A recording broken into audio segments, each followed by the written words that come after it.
Bien, ya regresamos del descanso y vamos a continuar con lo que estamos estudiando sobre derivadas. Estaba pensando en el ejercicio que estábamos haciendo en la clase anterior.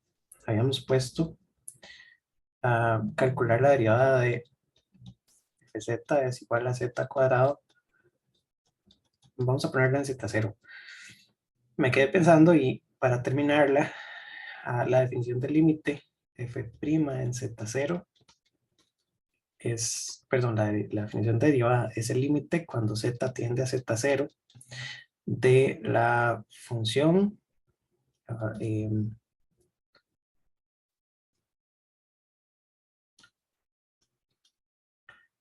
z0 cuadrado entre z menos z0. Entonces, lo que me faltaba era ponerle límite. La de arriba no, porque la de arriba no importa en qué punto estoy, siempre da 1. Esta de aquí, vamos a ver, es lo que tenía z menos z0, z más z0, entre z menos z0, y entonces se cancela esta con esta.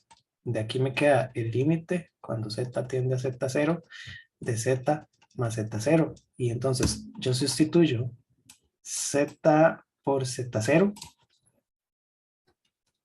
Y entonces esto es igual a z0 más z0, que es igual a 2z0. Entonces el límite de z cuadrado evaluado en z0 es 2z0. Y entonces aquí es donde usamos la definición de límite. Y con eso ya terminamos, ¿verdad? Que la derivada de z cuadrado es 2z. Que bueno, ese pedacito fue el que me faltó.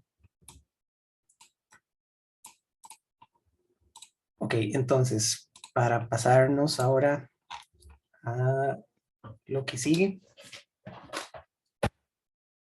vamos a retomar el concepto de derivada en el plano complejo. Entonces, si yo tengo un plano z,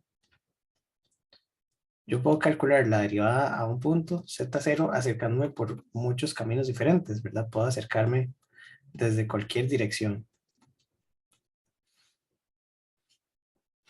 Vamos a tratar de hacer la derivada sobre el eje X y después la derivada sobre el eje Y. Para que una derivada exista, la derivada desde cualquiera de los caminos tiene que ser la misma. Entonces, la derivada existe si el resultado es el mismo desde cualquier dirección.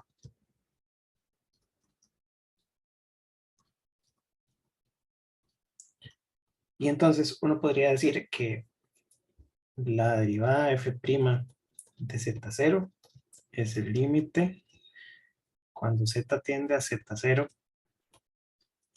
de f de z, que es lo que acabamos de hacer, menos f de z0 entre z menos z0. Ese fue el que hicimos con el ejemplo de z cuadrado. Y esto es igual a un valor, ¿verdad? Que sería el valor de la derivada, que es un número complejo también. No importa por dónde nos acerquemos. Entonces, esto se puede hacer desde dos direcciones. Digamos que queremos hacerla o tratar de demostrar la ecuación haciendo la derivada por el eje real. Entonces, si nos acercamos por el eje real, lo que vamos a tratar de hacer es poner que este sería el punto en el que estamos buscando la derivada y vamos a partir de un punto acá y vamos a acercarnos hacia la derecha. De manera que, bueno, de hecho podríamos ponerlo aquí. Nos acercamos en esta dirección. Esto es z y yo sé que z menos z0 es igual a delta x, ¿verdad? Porque los dos tienen la misma componente compleja, entonces se cancelan. Y la parte real es diferente.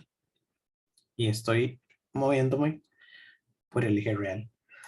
Entonces, esto lo podemos escribir como f' de z0 es igual al límite cuando delta x tiende a 0, porque si yo acerco z a z0, delta x tiende a 0.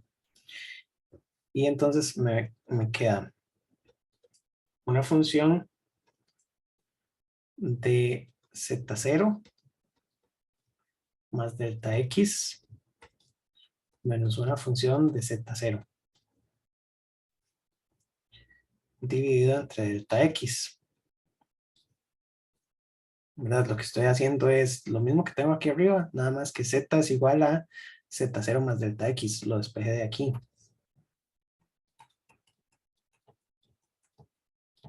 Y entonces lo sustituyo aquí adentro y ya tendría esa ecuación. Ahora, yo sé que z tiene parte real y tiene parte imaginaria. Y entonces esto me queda como el límite de cuando delta x tiende a 0. Y voy a separar esto en parte real y parte imaginaria. Entonces, esto me va a quedar como...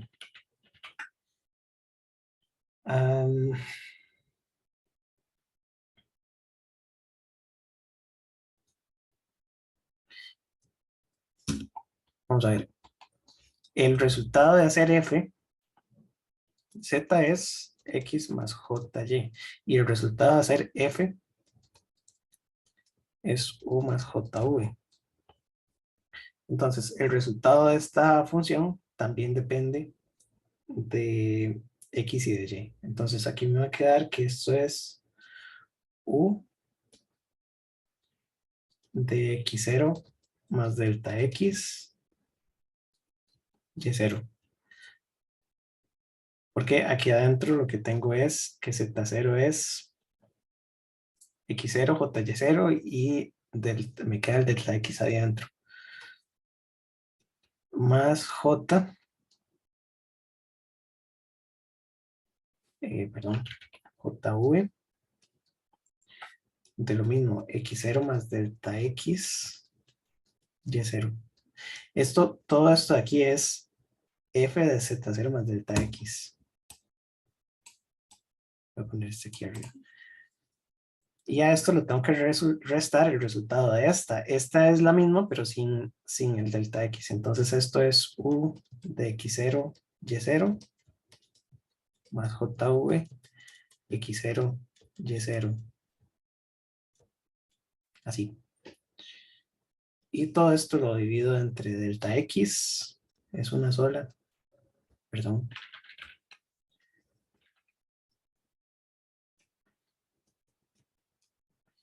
Y puedo agrupar las partes real imaginarias. Entonces, agrupando, me va a quedar ux0 más delta x y0 menos ux0 y0 entre delta x, que eso ya en sí es una derivada. Y del otro lado me queda j vx0 más delta x y0 menos vx0 y0 entre delta x. Entonces, este pedacito es una derivada, este pedacito es el otro. Esto es lo mismo a decir que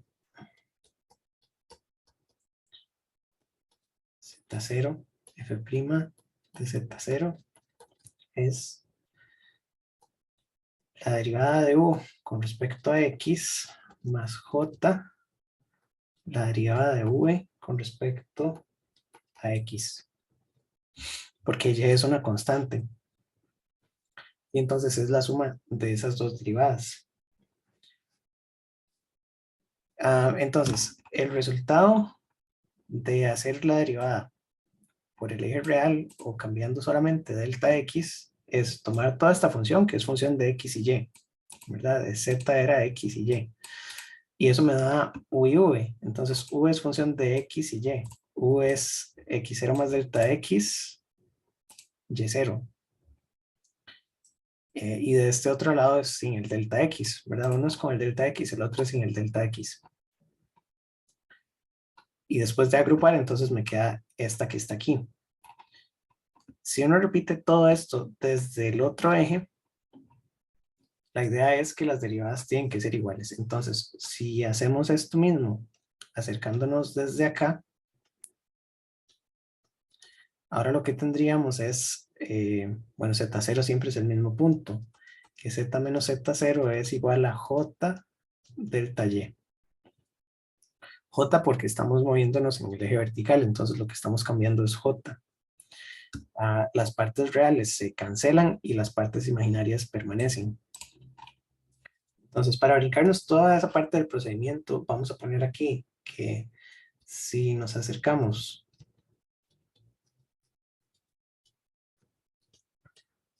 por la parte imaginaria, se obtiene que la derivada en z0 va a ser la derivada parcial de v con respecto a y menos j, la derivada parcial de u con respecto a y. Es repetir el procedimiento agrupando de manera distinta. El procedimiento completo está en el libro. Y entonces estas dos son los resultados de hacer la derivada desde una dirección horizontal y esta es la derivada desde una dirección vertical. Entonces voy a anotar eso aquí a la par. Derivada en dirección horizontal. Y esta es la derivada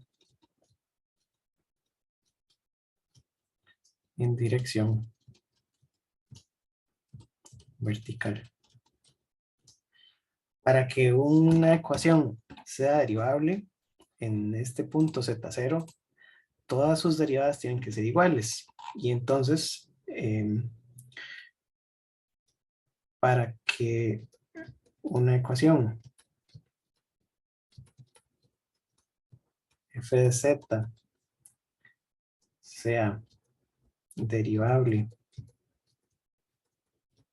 en los números complejos, tiene que cumplir que las partes reales son iguales a las partes imaginarias. Entonces, delta u, delta x, perdón, es igual a delta v, delta y. Y además que delta v, delta x es igual a menos delta u, delta y.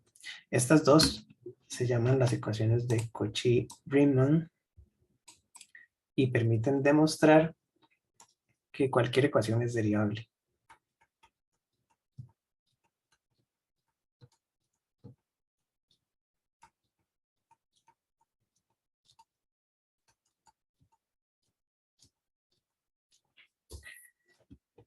Entonces, si una función cumple con las ecuaciones de Cauchy-Riemann, la función es analítica en todos los números complejos.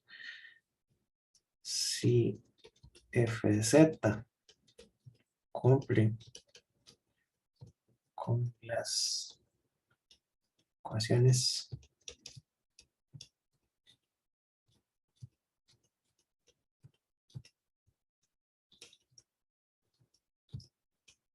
entonces f de z es analítica en los números complejos.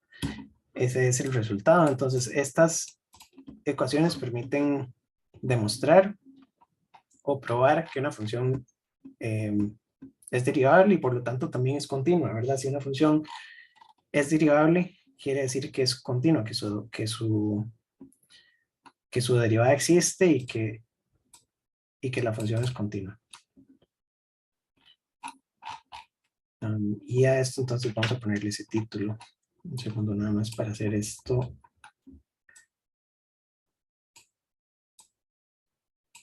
Aquí. Entonces, esto se llama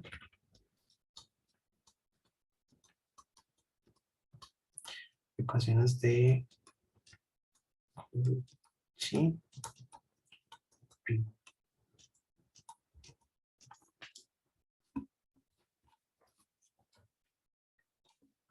Ok, entonces, un posible ejemplo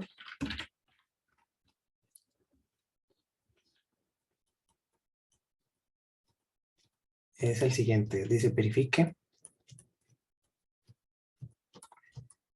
que f de z es igual a z cuadrado, satisface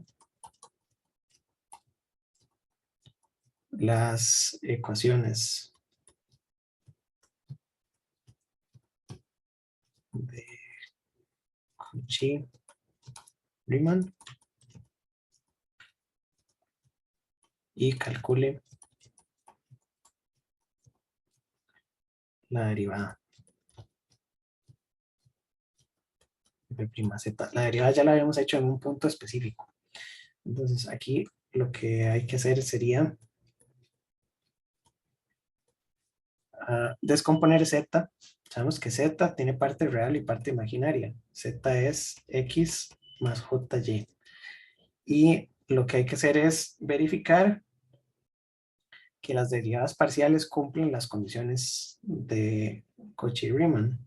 Entonces, sabemos que z cuadrado sería igual a x más jy cuadrado. Y entonces sería x cuadrado más 2 veces x por jy más jy al cuadrado, ¿verdad? Por fórmula notable. Y entonces queda x cuadrado, j por j es menos 1 y me queda y cuadrado más j 2xy. Todo esto es la parte real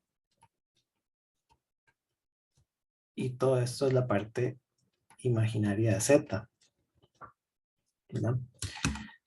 Quiere decir que esta parte de la izquierda es u de xy y esta parte de la derecha es v de xy. ¿Por qué? Porque esto es igual a w, ¿verdad? Esto es z cuadrado, que es igual a f de z, que es igual a w.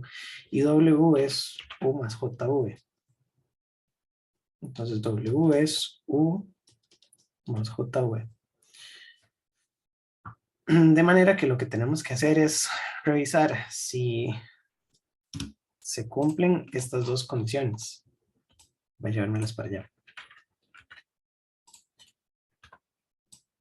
Y si se cumplen, quiere decir que la función z cuadrado es analítica. Entonces, lo que vamos a hacer es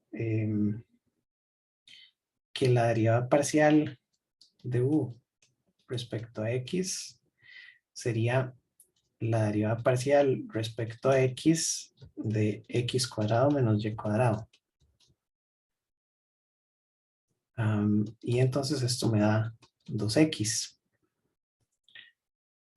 Luego, la derivada parcial de v respecto a y es la parcial respecto a y de v. V es 2xy, sin la j, porque la j es parte de la función w, o del número complejo w. Entonces, esto me da respecto a y 2x, ¿verdad? Y entonces con eso cumple la primera condición de Cauchy-Riemann. 2x es 2x. Ahora, la parcial de v respecto a x me da, es la parcial respecto a x de v. V es 2xy. que esta me da 2y. Y menos la parcial de u respecto a y es igual a menos parcial respecto a y de u, que sería x cuadrado menos y cuadrado. Y entonces esto me da menos, y aquí adentro me queda, derivando respecto a y, es menos 2y. Entonces 2y es igual a 2y. Y cumple la segunda. Entonces esta función, z cuadrado, satisface las ecuaciones de Cauchy-Riemann. La derivada la podemos calcular con cualquiera de las dos, vamos a ver, ¿qué le dice?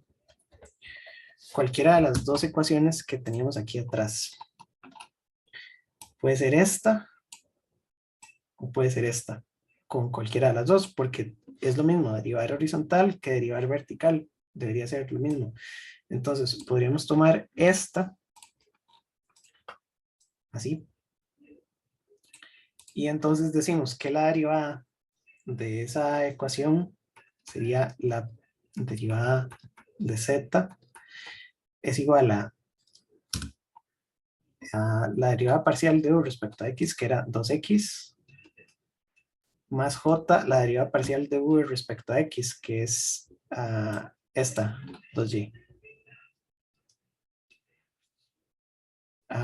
Y entonces me queda que f' de z es igual a 2x más jy, y x más jy era z.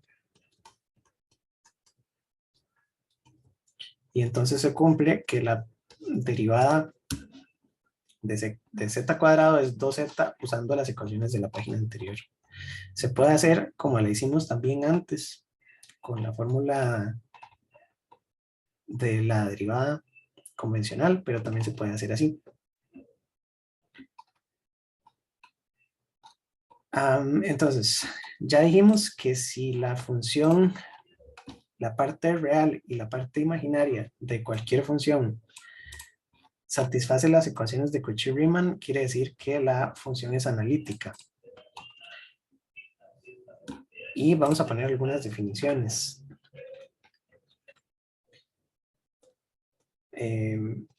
Entonces, vamos a poner que dos funciones son conjugadas.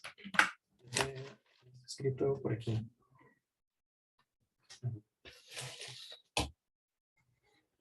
Funciones conjugadas.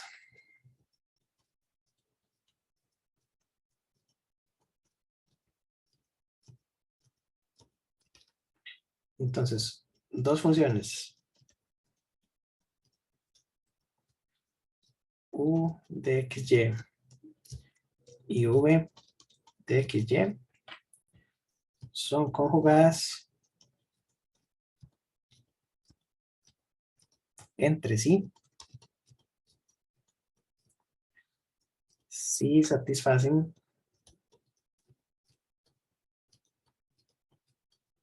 las ecuaciones de Cauchy-Riemann.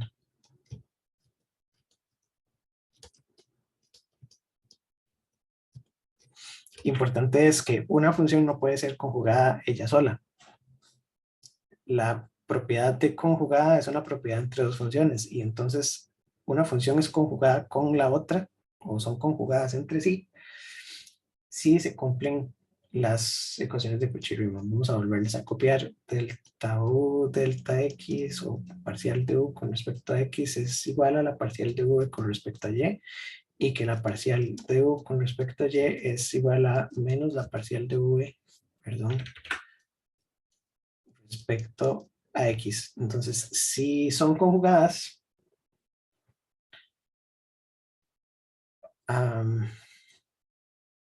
y forman la parte real y la parte imaginaria de una función, esa función sería una función analítica. Entonces, una función analítica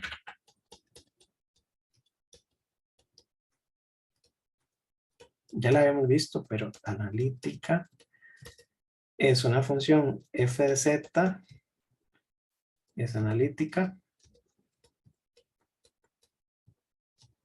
si,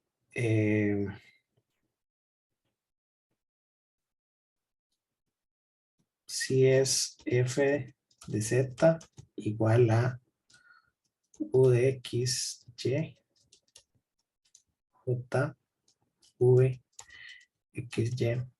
Quiere decir, si, voy a borrar esto, si la parte real y la parte imaginaria son conjugadas entre sí.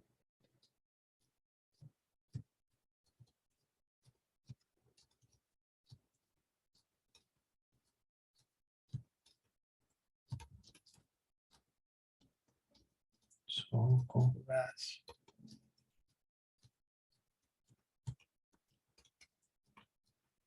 Todo esto es importante porque después en los problemas dice, considera esta función es analítica, tiene las partes conjugadas, es no sé qué. Entonces, la definición de que sea analítica y además una función analítica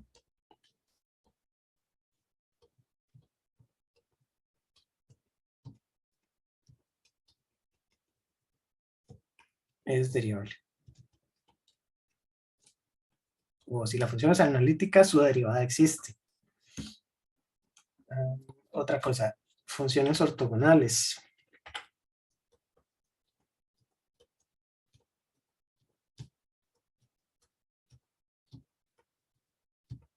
Entonces vamos a decir que si las curvas u de x, y vx, y son perpendiculares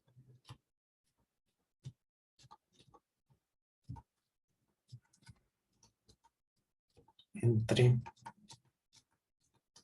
sí. Las curvas de nivel. Bueno, yo no tengo ejemplos en Octave, pero el profesor Pablo tiene en los videos del canal unos ejemplos en Octave bien bonitos. La idea es que U es una función de dos variables, entonces podríamos representar a U en un eje tridimensional donde el valor vertical es el valor que toma la función y es función de X y de Y, ¿verdad? Entonces, bueno, tal vez lo hubiera puesto con X hacia afuera, así como en muchas otras partes. Entonces, los valores que toman X y Y pueden estar dentro de este plano y el valor de U es un tercer valor en el eje vertical. Esto va a definir curvas de nivel. Digamos, aquí puede haber una superficie. Y las curvas de nivel son las superficies que tienen la misma altura. Entonces, visto desde arriba, esto vamos a tener algunas curvas de nivel. Y entonces, para una función en particular, bueno, para esta que estoy poniendo de ejemplo, las curvas de nivel se van a ver más o menos así, ¿verdad? Donde esto es X en esta dirección, Y en esta dirección. Entonces, una función que sea ortogonal tiene curvas de nivel que son perpendiculares. Es decir, que la función ortogonal tendría, bueno, aquí es imposible que lo dibuje a mano, pero tendría que tener las curvas de nivel perpendiculares. Y entonces tendría que empezar como aquí en el fondo y hacerse hacia acá adelante. No sé si me captan la idea. Y entonces las curvas de nivel de la otra son perpendiculares a la otra. Entonces, dos funciones son ortogonales si las curvas son perpendiculares entre sí. Y eso se cumple. Esto se cumple si las funciones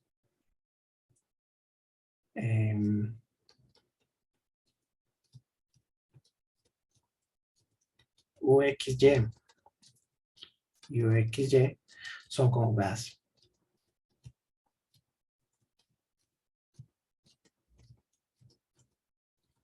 entre sí. Entonces, recapitulando, funciones conjugadas satisfacen las ecuaciones de Cauchy-Riemann. Quiere decir que la función es analítica porque la derivada, no importa en qué dirección se tome, es la misma. La función es analítica si la parte real y la imaginaria son conjugadas entre sí. Y las funciones que satisfacen Cauchy-Riemann son ortogonales. ¿Qué quiere decir? Que forman ángulos rectos. Entonces, vean que la propiedad o las ecuaciones de Cauchy-Riemann dicen muchas cosas sobre una función. Finalmente, una función solita es armónica, función armónica.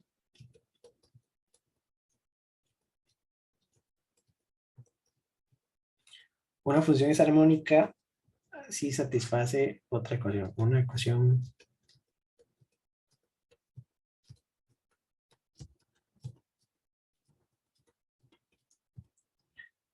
si satisface la ecuación de Laplace.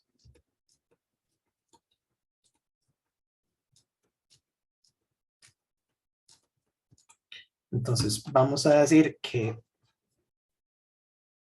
U de XY es armónica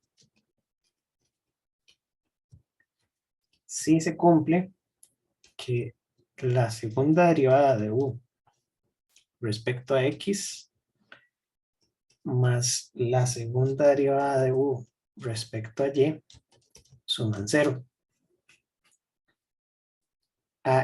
Que sea armónica es una propiedad de una sola función. Que sean ortogonales son dos funciones y que sean conjugadas son dos funciones, ¿verdad? Entonces, para que sea conjugada y que sea ortogonal, tiene que ser dos. Una función es analítica si tiene parte real y parte imaginaria, y la parte real y la imaginaria son conjugadas entre sí. Y armónica, una ecuación es armónica si satisface la ecuación de Laplace. Yo puedo decir que la parte imaginaria de f de z, que es v, también puede ser armónica. Es armónica si se cumple que la parcial cuadrado de v respecto a x más la parcial cuadrado de v respecto a y suman cero. Entonces una ecuación por aparte puede ser armónica, otra ecuación puede ser aparte. Si vamos a ver, porque nos falta una última definición. Para que f de z sea analítica,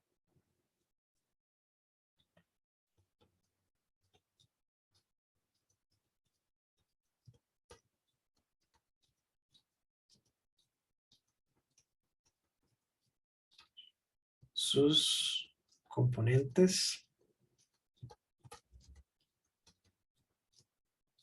u y v deben ser armónicas.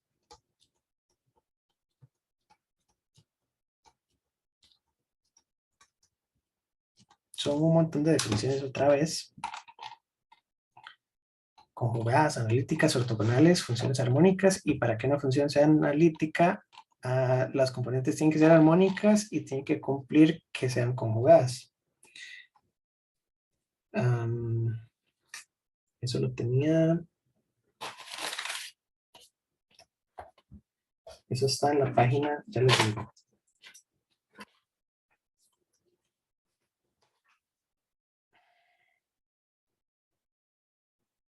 Aquí está, en la página 47. Al puro final de la página 47 dice que si una función es analítica en una región, sus componentes real e imaginaria son funciones armónicas en esa región. Si u de x, y es armónica, existe a su vez una función conjugada con la que se conforma una región, una función analítica. Entonces son requisitos, es decir, para que f de z sea derivable, sea analítica, las partes tienen que ser armónicas y tienen que ser conjugadas. Eso, son muchas cosas. Vamos a hacer un ejemplo.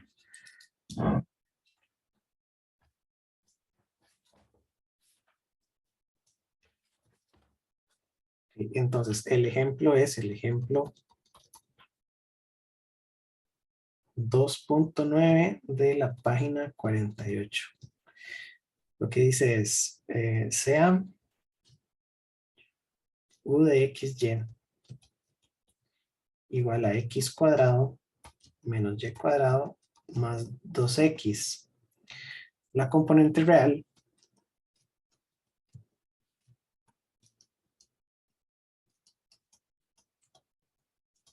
de una función analítica.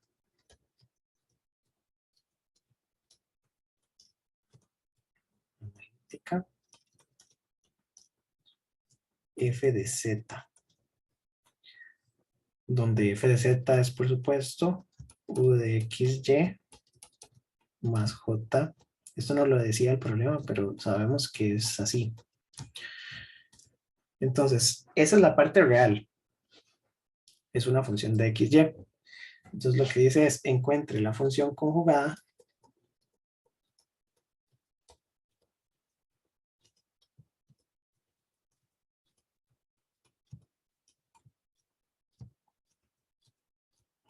v, no sé si lo hacía, vxy, tal que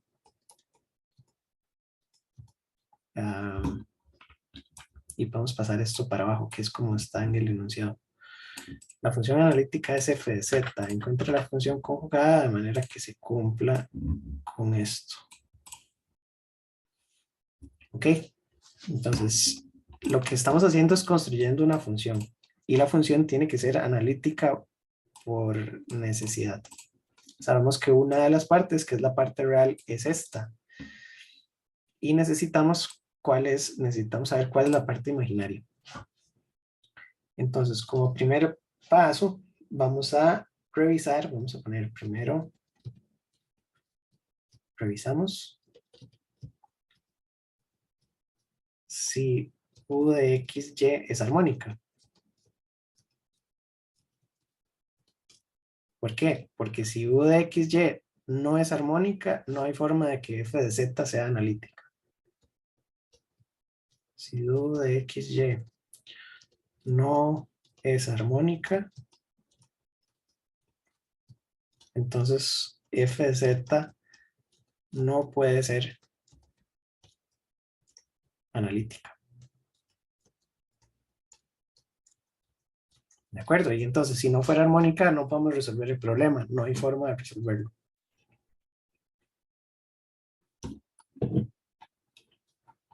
Para revisar que una función es armónica, tiene que cumplir con la ecuación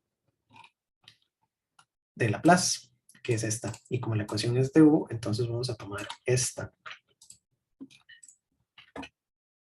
Si es armónica, tiene que cumplir con estas cosas. Y entonces voy a poner esta en azul. Creo que no es el mismo azul el que selecciono aquí. Y entonces vamos a hacer las parciales, las segundas derivadas de esta ecuación. Entonces,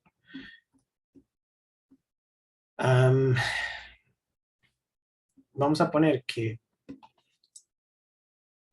la parcial de u con respecto a x es igual a la parcial respecto a x de lo que tengo ahí arriba, x cuadrado menos y cuadrado más 2x. Y esto es igual a derivar respecto a x, me queda 2x más 2, ¿verdad? Y ahora, la segunda derivada de u respecto a x es derivar esto otra vez, ¿verdad? Entonces es derivar respecto a x el resultado, 2x más 2. Y entonces me queda igual a 2. Ahora, derivando respecto a y, yo tendría que la derivada de u respecto a y es la parcial respecto a y de x cuadrado menos y cuadrado más 2x, que esta es menos 2y. Los términos que tienen x se cancelan porque son constantes. Y la parcial de u, la segunda derivada con respecto a y, es la derivada respecto a y de ese resultado que es menos 2y, que sería menos 2. De manera que al sumarlos me queda que 2 más menos 2 es igual a 0. 0 es igual a 0. Entonces, esta función, la función del enunciado, sí es armónica. Entonces, por lo tanto, u de xy es igual a x cuadrado menos y cuadrado más 2x, si es armónica.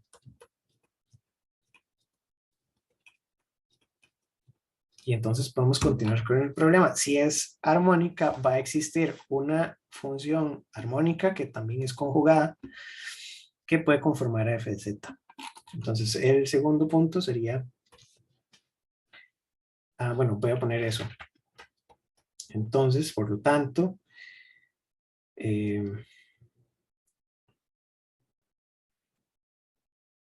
existe, entonces, una función conjugada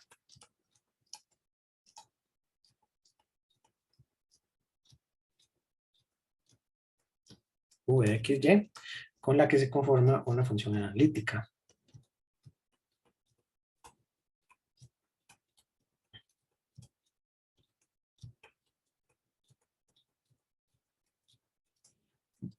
Perdón, f de z analítica. Y lo que hay que hacer es buscarla. Entonces, para buscar esa otra parte, voy a hacer otra página. Ahorita muevo todo esto a la clase número 8. Entonces, del punto número 2, para encontrar la función conjugada,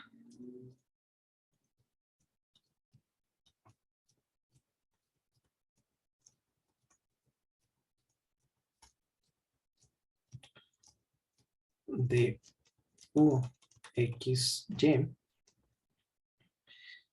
se deben cumplir, o bueno, la función conjugada de u debe cumplir las ecuaciones de Cauchy-Riemann.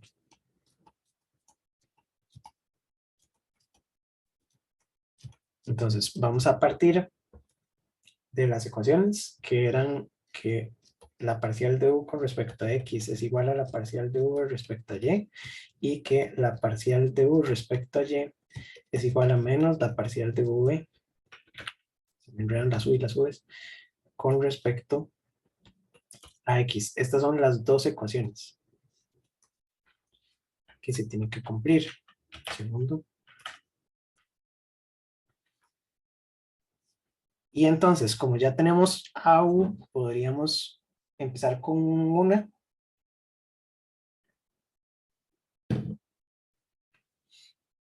Derivarla e integrarla con la otra variable para encontrar a u. Vamos a ver. Entonces, lo que sabemos es que la parcial de u respecto a x es igual a la parcial de respecto a x de lo que teníamos en el enunciado, x cuadrado menos y cuadrado más 2x.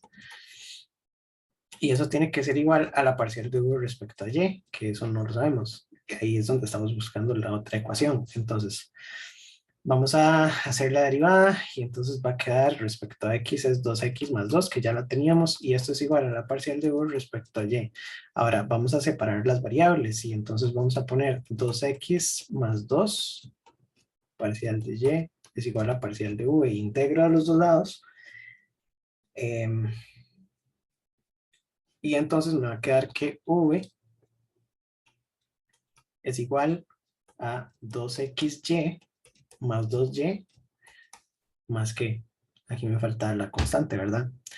Porque tengo que integrar el lado izquierdo con respecto a y, que es lo que estamos haciendo. Entonces, esa constante puede ser función de x, porque estoy integrando con respecto a y. Y si yo derivo respecto a y, esta función de x me da 0. Entonces, de esta manera yo sé que v tiene esta forma, pero no sé cuál es la constante. Para eso tengo la otra ecuación. Entonces tengo que hacer las otras dos, compararlas y bueno, la otra la comparo y entonces despejo cuál es esa constante, si es que hubiera. Ok, entonces partí de las ecuaciones de Cauchy-Riemann. Tomé la derivada parcial de la función armónica que tengo en el enunciado, que es u de xy. La igualé con delta v delta y. Hice variables separables, integré de los dos lados. Del lado derecho me queda solo v, del lado izquierdo integro respecto a y. Y entonces, ¿verdad? Aquí iría el simbolito de integral y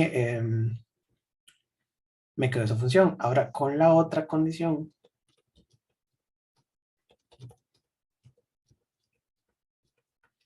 tengo que hacer lo mismo. Entonces, la parcial de u respecto a y es igual a la parcial respecto a y de la ecuación del enunciado, que esto es igual a menos 2y.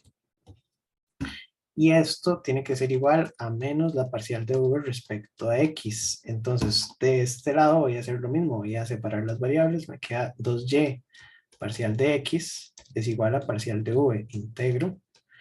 Y entonces me queda 2xy más una constante que podría ser función de y, ¿verdad? Un segundo. Dejé algo botado. Vamos a ver.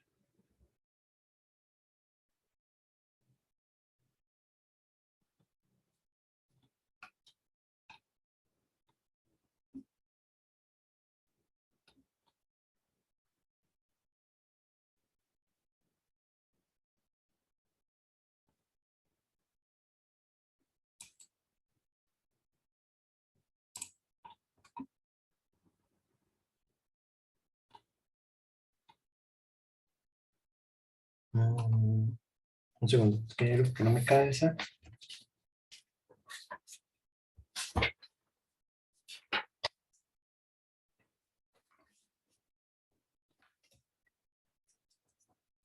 Parcial de v respecto a x es igual a 2y.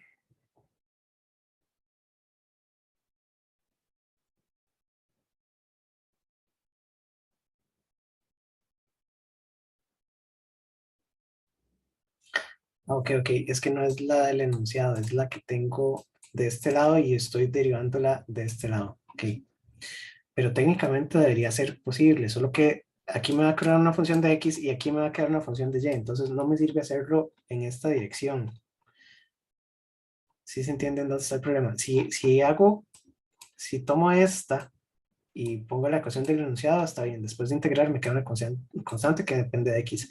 Lo que yo estaba haciendo aquí es tomando esta otra, porque ya la tengo, la derivo, y después la integro, me va a quedar una constante que depende de y. Entonces, esta constante y esta constante no las puedo resolver, porque tienen variables diferentes. Entonces, lo que se hace es que tomo esta y la meto en la segunda condición. Y entonces lo que me queda es que la parcial de v respecto a x es igual a menos la parcial de u respecto a y. ¿Verdad? Esa es la condición. Y entonces lo que tengo que hacer es derivar parcialmente la que ya tengo aquí arriba, que es 2xy más 2y más esta función de x. Porque entonces así eh, sí me queda. Vamos a ver.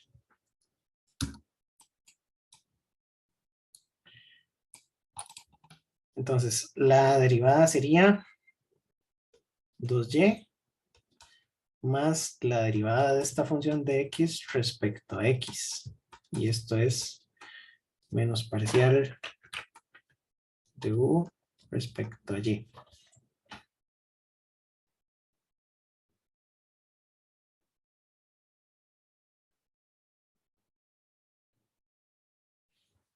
Ahora, la parcial de u respecto a y sí la podía sacar del enunciado. La parcial respecto a y de la del enunciado es x cuadrado menos y cuadrado menos 2x.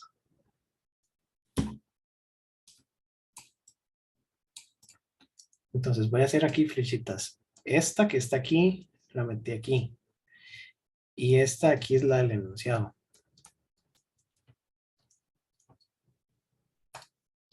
Y entonces me queda que 2y más esta derivada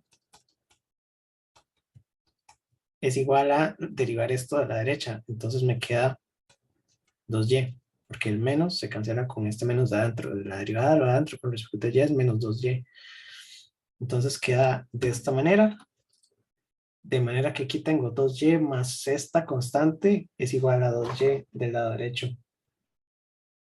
Entonces, f de x tiene que ser 0 para que esas dos cosas sean iguales.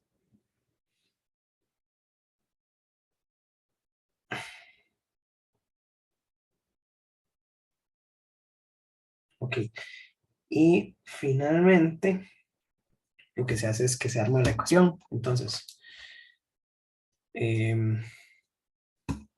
como ya tenemos cuánto es v, esto era v. Y entonces sabemos que f de x es 0. Y el otro pedacito es cuánto es u, que es el del enunciado, obviamente. Y entonces, con u de xy, que es la del enunciado, es x cuadrado menos y cuadrado más 2x. Y v de xy, que es igual a esta de aquí, 2xy más 2y.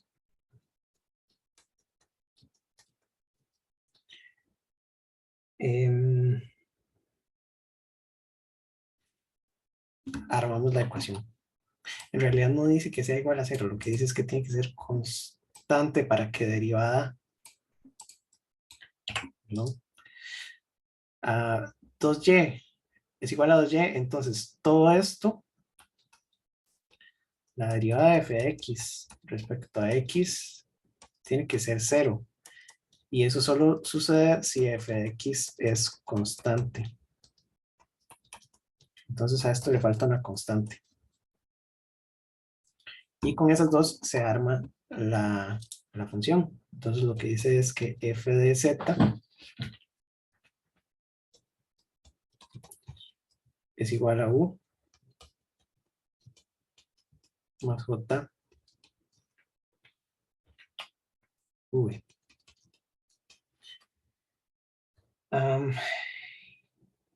Y aquí ya lo que nos queda es solo hacer álgebra, porque entonces tenemos que esto es x cuadrado menos y cuadrado más 2x más j, 2xy más 2y. Y en el libro aquí, en lugar de ponerle más c, asumen que para que la manipulación aquí algebraica sea un poco más sencilla, porque lo que hay que tratar de factorizar es x más jy para poder volver a reemplazar la variable z. Entonces asumen que la constante es menos jc.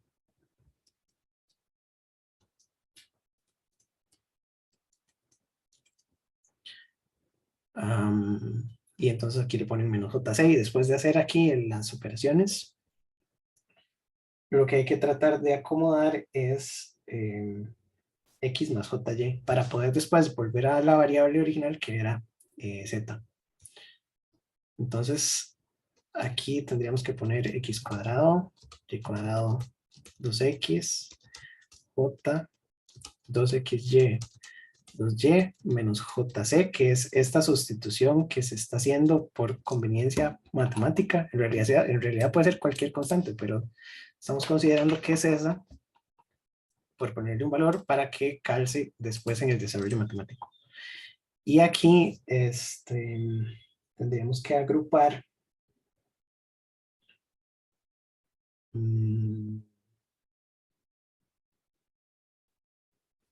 términos.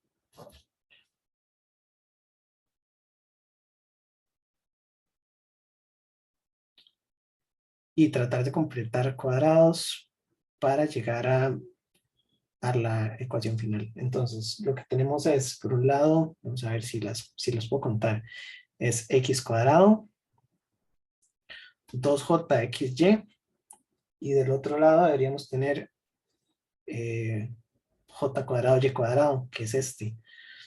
Entonces, eso me va a quedar como x cuadrado más 2jxy más jy al cuadrado, que es este que está aquí en el medio. Eso es una notable. Y lo otro que quedó es 2x más j2y, y este más J por JC, que este J por J se cancela. Bueno, se cancela, se convierte en -1. No, un segundo. Porque eso debió haber quedado J por menos J es, creo que me falta aquí el menos, para que al final solo quede más C. En realidad no es tan importante.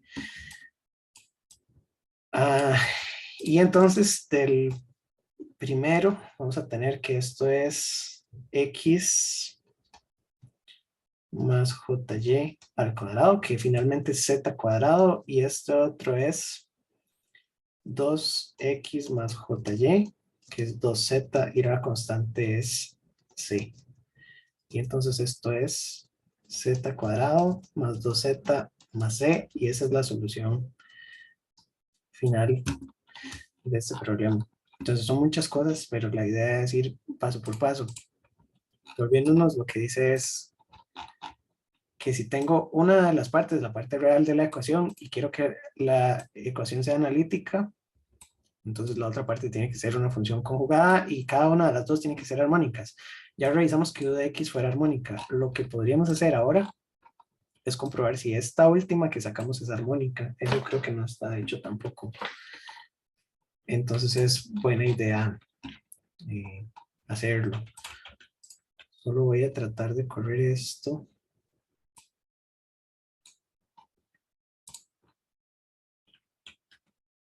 Bueno, si no, después le trato de dar un poquito de formato. Es que cuando lo exporte, lo que está muy al borde de la página no se ve.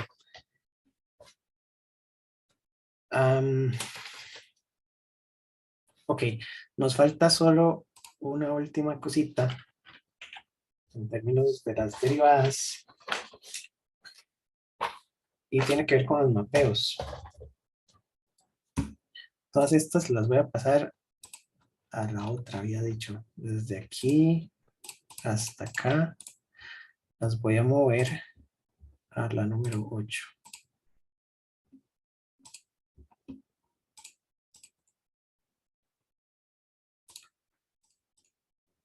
Entonces, lo que nos falta es lo siguiente. Habíamos hablado de mapeos. Y vamos a definir qué es un mapeo conforme. Entonces, esta parte vamos a hacerla un poquito más rápida, sin tal vez tanta demostración. Lo que dice es que un mapeo W es igual a f de z es conforme si el ángulo que forman dos curvas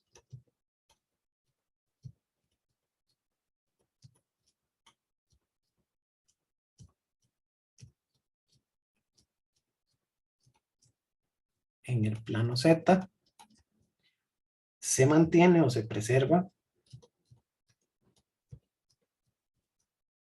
en el plano W. Esa es la definición de un mapeo conforme. Quiere decir que si yo tenía, para volvernos a la clase de mapeos, que fue, bueno, las 5 y las 6, y habíamos hecho un montón de ejemplos para ver qué los hice aquí. En estos mapeos, si digamos esta línea y esta línea tienen cierto ángulo, y cuando los paso a la derecha, ese ángulo se mantiene, el mapeo es conforme. En este no, porque hay un problemita aquí con el origen, y es que el origen no tiene derivada, pero a eso es a lo que vamos a llegar. 8. Entonces, mapeo es conforme si el ángulo que forman dos curvas en el plano Z se preserva en el, o se mantiene en el plano W. Y para demostrar o para comprobar si un mapeo es conforme, lo que podemos decir es que si f de z, que es la función del mapeo, es analítica,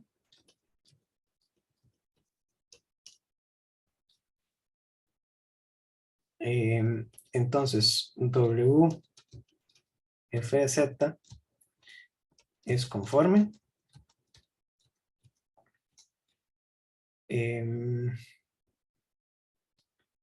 excepto en aquellos puntos donde la primera derivada de z se haga cero. Por definición, eso no lo vamos a demostrar. En las clases de Pablo sí está demostrado, pero nosotros nos vamos a brincar esa parte. Lo que vamos a decir es que los mapeos son conformes sí en toda la región de los planos, excepto en aquellos puntos donde la primera derivada de la función sea igual a cero. Y por supuesto, en aquellos puntos donde se indefine la función, porque ahí fz no es analítica, ¿verdad? Si tenemos algún punto donde la función es indefinida, ahí no podemos calcular las derivadas. Pero entonces, haciendo un mini resumen, vamos a ver. Un mapeo lineal. El mapeo lineal tenía una forma W, f de z es igual a alfa z más beta. La primera derivada sería f' de z, que sería igual a alfa. Entonces, alfa es distinta de cero. Porque si alfa es igual a cero en el mapeo lineal, el mapeo se convierte en un mapeo degenerado, ¿verdad? Entonces, si el mapeo no es degenerado,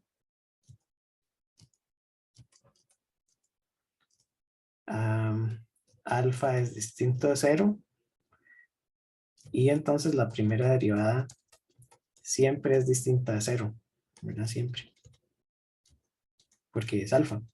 Entonces, el mapeo lineal siempre es conforme.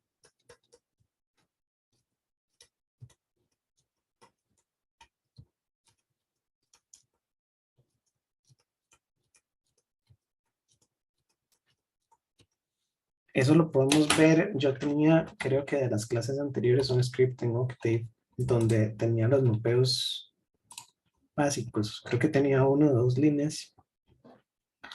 Voy a buscarlo. Y entonces, en el mapeo lineal,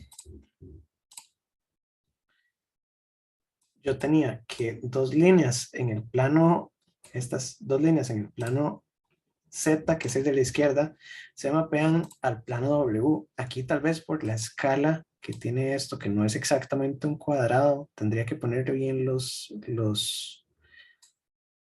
la escala, pero si los dos fueran cuadrados, a la izquierda se ve que hay 90 grados. A la derecha, entre las dos líneas, debería haber 90 grados también. Creo que no tengo forma de medir ángulos aquí, pero esas dos líneas es definitivo que tienen 90 grados de diferencia, porque en el plano Z y tienen 90 grados, y en el plano W, como el mapeo es conforme, también tendrían que tener 90 grados. Lo mismo sucede si tenemos círculos del lado izquierdo y círculos del lado derecho. Si los círculos se intersecan en alguna región en este plano, en el punto de intersección los ángulos se tienen que mantener. Ok, entonces el mapeo lineal siempre es conforme. Siempre forma los mismos ángulos. En el mapeo de inversión, un mapeo de inversión era W igual a f de z igual a 1 sobre z. La primera derivada de este mapeo es f' de z es igual a menos 1 entre z cuadrado, ¿verdad? Entonces, ¿en qué punto la derivada se convierte en cero? Solo en z tiende a infinito, ¿verdad? Entonces, la derivada de cero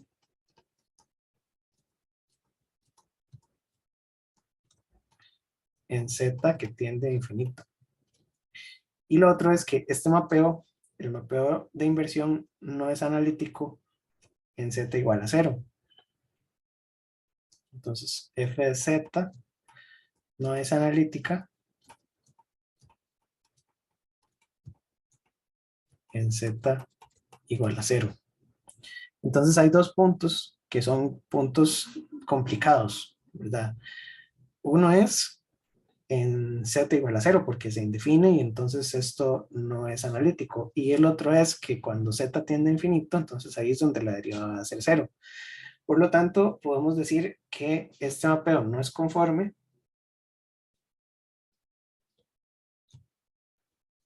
Mapeo de inversión no es conforme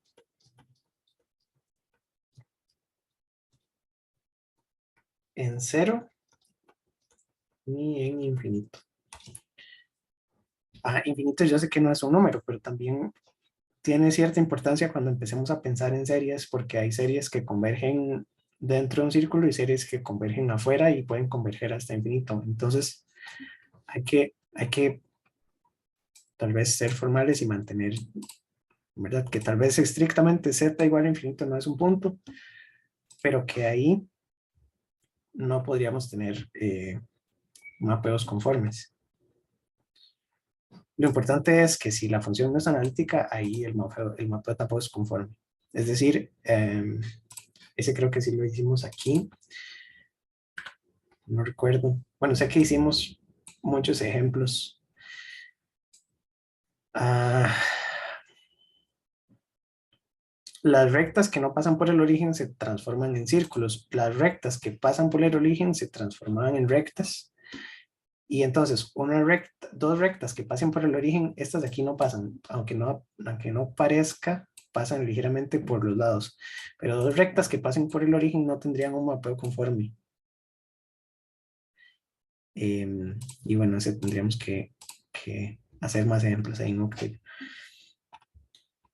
Resumen, entonces sería, el lineal siempre es conforme, el de inversión no es conforme ni en 0 ni en infinito. Y nos falta el mapeo bilineal. Entonces, voy a poner todo completo. Mapeo bilineal. Entonces, un mapeo bilineal es W igual a f de z. Y teníamos varias formas de expresarlo. Podemos ponerlo con la ecuación en el numerador y la del denominador. O podemos ponerlo desarmado, donde esto es lambda más mu entre alfa z más beta, que este es el mapeo hecho a pedacitos, donde primero hacemos un escalamiento y rotación, después hacemos traslación con beta, después hacemos mapeo de inversión con mu, y además, bueno, escala, porque lo escalamos por mu también. Después de que lo invertimos es solo uno entre lo de abajo, lo multiplicamos por mu, entonces ahí hay escalamiento y rotación, lo sumamos con lambda, que es traslación, y es una lista de mapeos. La cuestión sería entonces ver si f' de z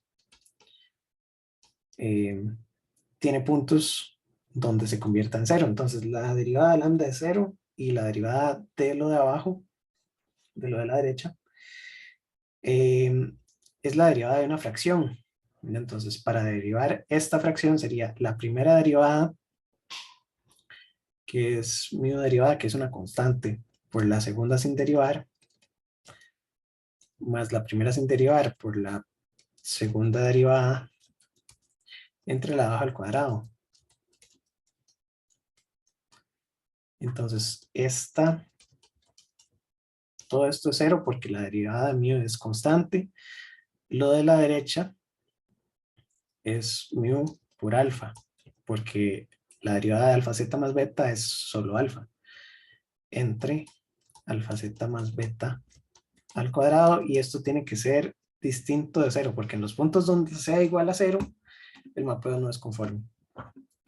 Entonces, esto es 0 si alfa o mu son 0, o si z, ¿verdad? Entonces, el mapeo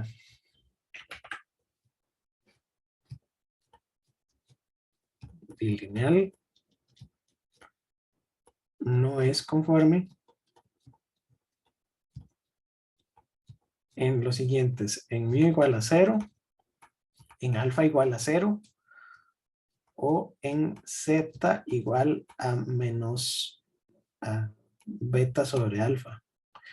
Porque menos beta sobre alfa me indefine el denominador, ¿verdad? Y entonces en esos tres puntos el mapeo bilineal no es conforme y ahí no forma ángulos o no preserva los ángulos. Lo que sí podríamos ver es que en la carta de Smith, teníamos una carta de Smith que por ahí nos encontramos en internet, está aquí en el blog. La puse aquí abajo con los materiales de otros profesores, entonces están los materiales de Pablo, los materiales de José Miguel y la carta de Smith. De la carta de Smith, lo que vemos es que las líneas verticales en la carta definirían estos círculos y las líneas horizontales en el plano Z definían estos otros.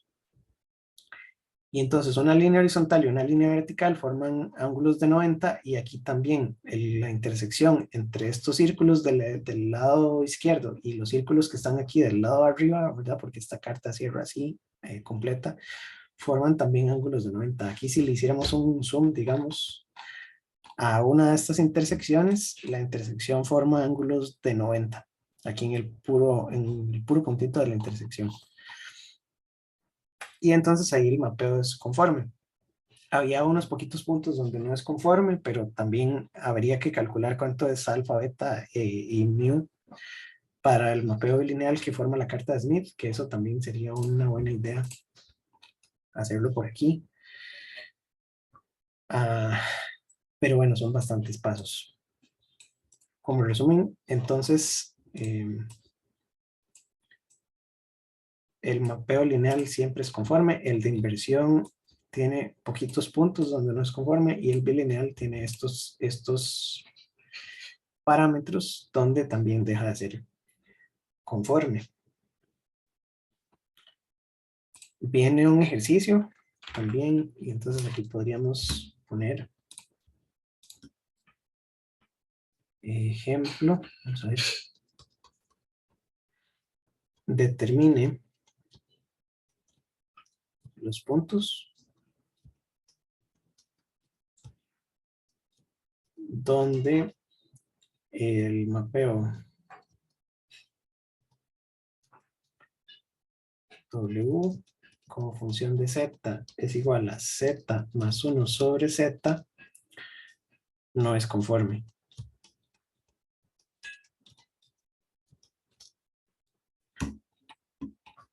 Igual son funciones, hay que ver si son analíticas, si no son analíticas, si la función descompuesta en U y V tiene partes armónicas, si es conjugada, etcétera. Hay muchas cosas que se le pueden probar a una función y esa es como la parte interesante de estas dos clases de hoy.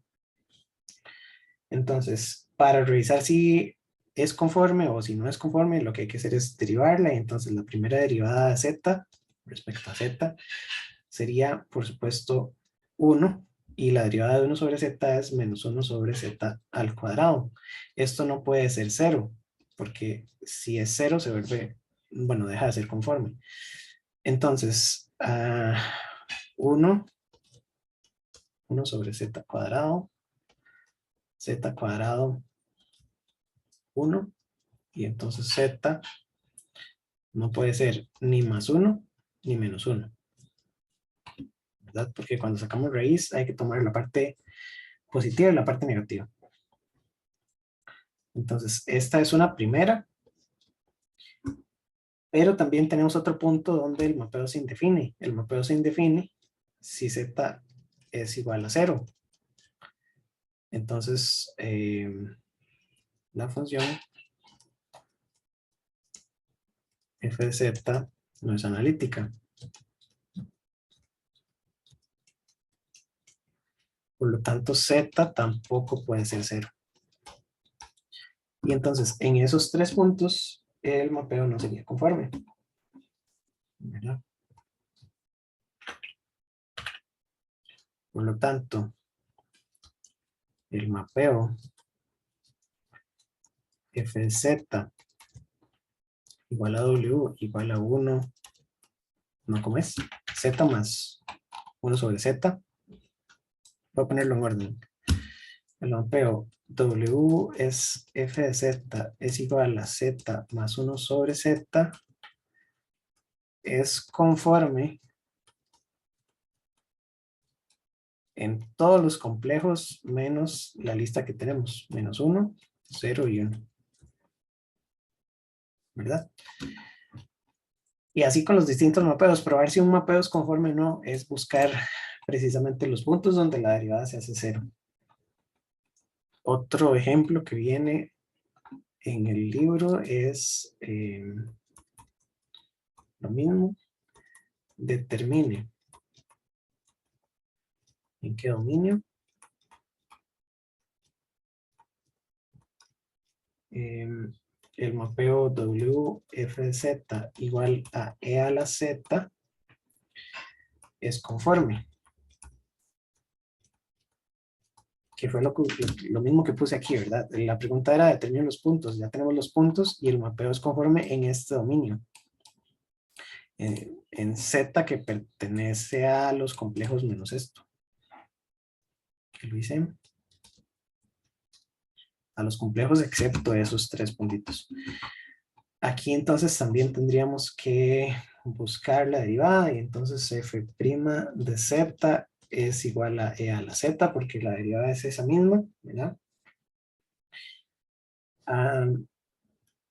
Y esto tiene que ser distinto de 0. Entonces aquí lo que teníamos es que esto es e a la x, e a la jy, ¿verdad? Porque es e a la x más jy. Y esta ecuación, la parte de la derecha nos dice el ángulo y la parte de la izquierda, esto nos dice la magnitud. Entonces, e a la x se hace 0 cuando x tiende a infinito, ¿verdad? A menos infinito. Entonces, la única forma de que la magnitud de este número complejo se haga 0, porque el ángulo no importa, ¿verdad? El ángulo aquí no va a tener ningún significado, esta exponencial de la derecha sobre el ángulo. Pero el de la izquierda sí depende de la parte real del número complejo z. Entonces, si z es igual a x más jy, el mapeo no es conforme.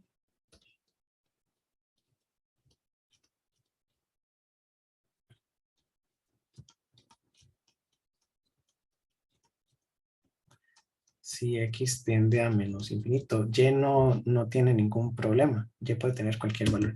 En realidad, como z es un número complejo, z en teoría nunca va a poder llegar a tener un valor de infinito, porque infinito es a veces no se puede evaluar directamente en un número, ¿verdad? Yo no puedo decir que un número tenga un valor infinito así exacto, porque infinito es indefinir una variable. Entonces yo puedo decir que este mapeo siempre es conforme, porque la variable nunca podrá llegar a ser el valor extremo, ¿verdad? Entonces, podemos decir que es conforme en todos los complejos, y es que no puedo restarle este menos infinito, ¿verdad? Porque menos infinito no es un número. Entonces, este mapeo es conforme en todo C.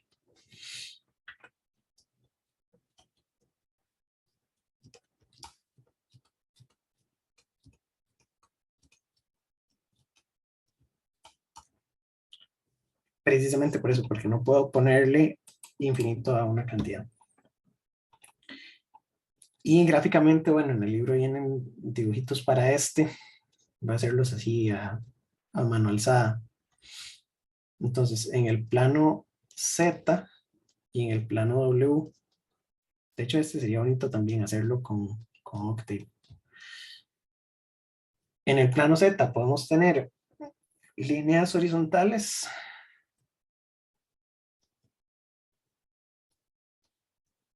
y líneas verticales. Y en el mapeo, lo que no sé es cuáles son cuáles. Denme un segundo. Bueno, deberíamos poder definirlo aquí. Las líneas verticales nos van a cambiar el X. Y entonces estas líneas verticales, las rojas, lo que cambian es la magnitud. Bueno, la magnitud sería constante para esta, la magnitud sería constante para esta. Y como varían en Y, lo que varían son el ángulo. Entonces, si yo tengo magnitud constante, tengo círculos, ¿verdad? Bueno, este no me quedó tan circular. Podría usarlos estos. Pero bueno, ahora no me va a calzar porque hice los ejes a mano alzada. Tendría círculos centrados en el origen, que serían las líneas verticales. Las líneas horizontales tienen distinta magnitud, pero ángulo constante. Y entonces, si tienen ángulo constante, son rayos que salen del centro y tienen esta, ¿verdad? Entonces, del lado izquierdo tengo ángulos de 90 y del lado derecho tengo ángulos de 90 entre el rayo y el borde del círculo, que en realidad podríamos dibujarle aquí la tangente en ese punto. Entonces, entre la tangente del círculo en el punto de intersección y el radio, tenemos un ángulo de 90. Y eso es así para todos los puntos de este plano Z y para todos los puntos de W. El único punto en donde se elimina es en X igual a menos infinito, pero eso es imposible, ¿verdad? Porque entonces no podemos llegar a ese valor, no lo podríamos graficar aquí nunca. Y más o menos, así es. Ok, entonces con esto llegamos al final de esta clase. En realidad no tenía nada más planeado para hoy. Bueno, iba a haber series, pero es mucha materia. Entonces vamos a quedar hasta aquí. Mañana entonces tenemos 2 clases y las clases de mañana son las 2 de series y las 2 del viernes, perdón, del jueves. El viernes no hay clases, por supuesto. Las 2 del jueves son de integrales, de integración compleja. Entonces, hoy derivadas, mañana series y el jueves integrales. Y eso sería cualquier cosa ahí. Si están estudiando y me quieren escribir por correo, me pueden escribir. Y bueno, si no, entonces nos estamos viendo por aquí. Gracias. Quedamos aquí. Hasta luego. No, Bueno, profe, profe, prueba, muchas gracias. gracias. Pura vida.